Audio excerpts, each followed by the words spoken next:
What is going on, peeps? All right, so look, there's a few things going on, but before we go down that road, we definitely got to give a special shout out. It's a belated shout out to a very special birthday boy. Okay, before we get into that, let me just say this. This is a disclaimer. I am not an attorney, a tax advisor, or financial advisor. Please consult with a real professional. The following is my opinion and my opinion only based on my own research. I will share the information that I find with you and encourage you to read and listen to this information so that you could form your own opinion. Let's get back to what I was talking about. Yes, that's right. Nathan, one day late. My bad, Nate. Okay. A very belated birthday to Nathan. And we're going to get into that because there's a couple of people who want to give Nathan a quick shout out before we get into the news. Okay, also a quick reminder. Hey, Zeph, the Dinar psychic. Guess what, big guy? Your time is running out. We are now the 23rd with only a few days left. Join me, you guys, in saying that we pray that Jeff is right, because if he's right, and it does happen, we all benefit from it. So our residential community Dinar psychic, Zeph, your time is running out. Sunday is your day. Let's see if Zeph's right, all right? All right, let's get past that. So look, for those you don't know, I have my own Facebook group called Pimpy's Investment Chat. I will leave a link in the description. I encourage you guys to come join us. All right, it's free. It's free to come join us. And in this group, we talk about everything from the Iraqi dinar to the Vietnam dong, the Zim dollar, gold, silver, cryptocurrencies, other stocks, you guys. But it's a great place to come in here, especially for amateurs. Look, we're not professionals. We're all on the same level. We're just trying to figure out how to get ahead. So we share all kinds of information that we find, and we share all kinds of ideas, okay? So come join us, all right? Speaking of cryptocurrencies, we'll get into that later on, not right now, because there's some great things happening. So real quick, I want to do this. There is a couple of people who want to sing our boy Nathan Skillfla happy birthday. Let's start with our boy Mark Z. Mark Z, go ahead and take it away. So they tell me it's your birthday. Well, happy birthday, Skillfla. May you live, may you love, may all your dreams come true. Happy birthday, happy birthday, happy birthday to you. This is an adversary of Nathan's, all right? They battle back and forth, but that's not the only one. There's another person. That's right, our boy Zeph. Zeph wants to sing Nathan happy birthday, so he put a video together. So let's check it out. Well, happy birthday to you. Happy birthday to you. Happy birthday, happy birthday, happy birthday to you. That's awfully cool of Jeff to do that for Nathan, man. So a good quick shout out. Again, happy birthday, birthday boy. I hope there are many more to come. You spoiled brat. By the way, let's get into the news real quick, all right? So we all know what's going on in Iraq. There's a lot of things happening. We know that Ramadan is coming, and we also know, and we've learned from this time last year, that even though Ramadan happens, and usually there's not anything that's supposed to be going on during this time, that they still continue to do stuff within the parliament, okay? So here's what this is saying. The Office of the Supreme Shiite Authority in Iraq, Al-Sistani, announced on Thursday that Saturday will be the first day of the month of Ramadan. So Sistani's office said in a brief statement received to the news that tomorrow, Friday, will be the fulfillment of the month of Shaban, and that the Sabbath corresponding with, I'm not getting it, okay, so 25/4/2020 AD, is the first of the blessed month of Ramadan. Okay, so look, so we're getting ready to go into some touchy areas when it comes to Iraq. Now, last year we thought, oh man, we're dead for 30 days. But then a couple of other cabinet members were passed, all right? So look, we know this isn't done. If you go down here, look at this. Members of the parliament, Shakira Jaldat, affirmed on Thursday that the meeting of the main political forces in the house of the head of the Al-Fatah Alliance, al-Mari, gave the green light to pass the al-Kazami government, despite the lack of clarity in the vision of the Kurdish and Sunni components.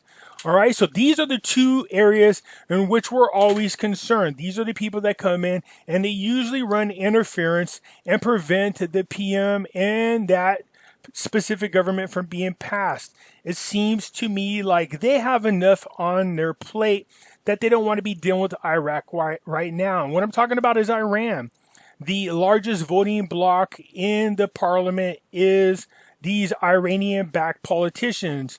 But given the fact that over the last few days, we've seen some very, very interesting movements overseas.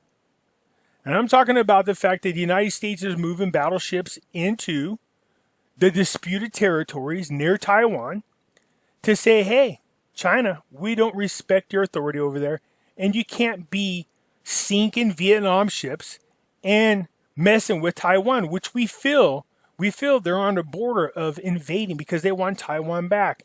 In addition to that, Russia was nice enough to fly about, 20 planes over one of our battle groups. Now, of course, it didn't do anything. It didn't cite anything. But then you add in the fact that Iran surrounded a ship, one of the oil tankers, with a bunch of battleships, and then gave them a hard time, and it includes a cruiser that belongs to the United States, which prompted Trump to say, do that again, we will blow you out of the water. And of course, since then, we haven't heard anything. But I do find it interesting that China, Russia, and Iran are trying to push the buttons of Donald Trump at this present moment. Iran cannot afford to go into a fight. It will be a quick one-sided ass whipping like you've never seen. All right? They lost a part of the mullahs to the coronavirus. They're weak. China, I don't know what the hell they're thinking. They literally have only one aircraft carrier right now. One. So naval-wise and air supremacy, they can't beat us. Russia's poor. So it is going to take all three of those guys to try to rain down on the last remaining superpower. The other thing is this. Do you really think they're going to come and try to invade this country when 312 registered gun owners are sitting here going, yeah, sure, come on our shores. We dare you. But I do find it interesting that it's always the Democrats trying to take our guns away. Whose side are you on, Democrats? But anyways, so let's get back into this. So look, it looks like there's a green light for our boy Al-Kazami. It looks like it's going to happen. We know that this next Tuesday, they're going to vote on whether or not Al-Kazami will be the PM and if they will pass his cabinet. And I told you they're most likely going to do this. And why is that? Tell us, Pimpy. Well, I will tell you why. Or how about this? Tell us, Pimpy. What do you have? Anyways, here's the thing. We know that if they don't pass Al-Kazami this time, then the president of Iraq constitutionally has a right to dissolve the parliament. That takes away any power that Iran had as far as an influence over Iraq. All right? They don't want that to happen. They're not going to allow the parliament to be dissolved. Okay? So right now, they got to just deal with what they got. So in the press statement, the meeting of the Shiite political forces of I believe it's pronounced Amari, House yesterday evening came to agree on the list of Al-Kazami's candidates for his cabinets.